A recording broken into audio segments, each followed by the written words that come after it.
The Boston Celtics boast two of the NBA's most talented wings in Jayson Tatum and Jaylen Brown.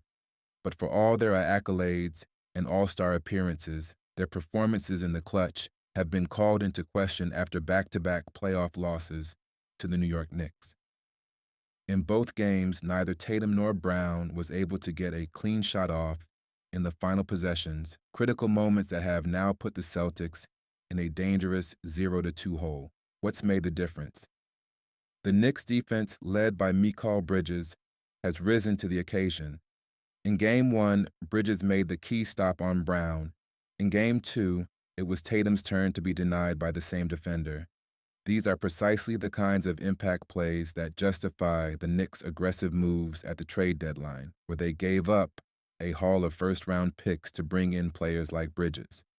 While his scoring hasn't jumped off the page, his value is clearly being felt, especially when it matters most. The series may ultimately hinge on individual plays like these. As head coach Tom Thibodeau emphasized after the game, acquiring long, strong, switchable defenders like Bridges and OG Anunoby gives New York the flexibility to stop elite scorers.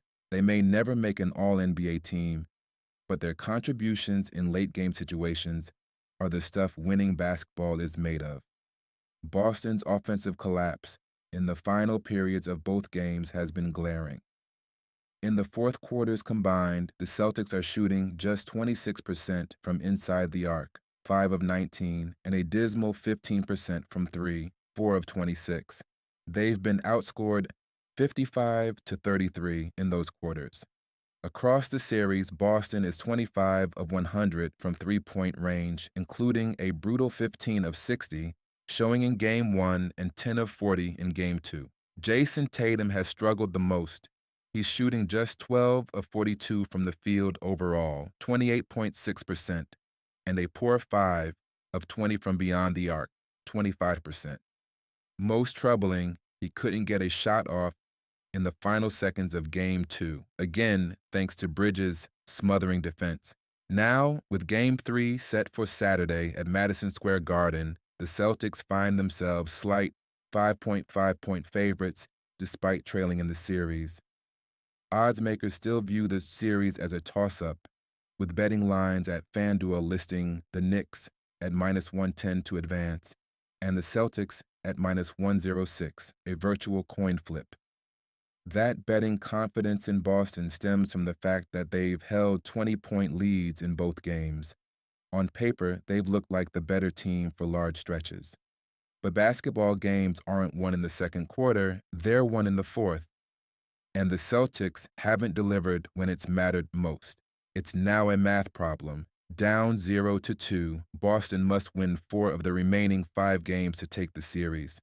That's a daunting task for any team, especially when most of those games will be played on the road, including Saturday's Game 3 in what's sure to be an electric Madison Square Garden. The Knicks, meanwhile, are showing the kind of resilience and grit that's often been missing from recent playoff teams. They look battle-tested, thriving in high-pressure fourth-quarter moments in ways that the Celtics, despite their pedigree, have not. But fatigue could become a factor. Thibodeau is known for heavy minutes, and while his core players are producing now, it's possible they wear down over a long series.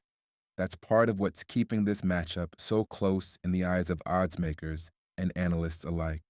Despite Boston's struggles, the Celtics remain very much alive in this series, but only if their stars can flip the switch. So, Saturday afternoon becomes a must-win for Boston. Drop Game 3, and the hill becomes a mountain. And with ticket prices soaring and Knicks fans ready to explode, the Celtics aren't just facing a tough opponent. They're entering hostile territory with their backs against the wall.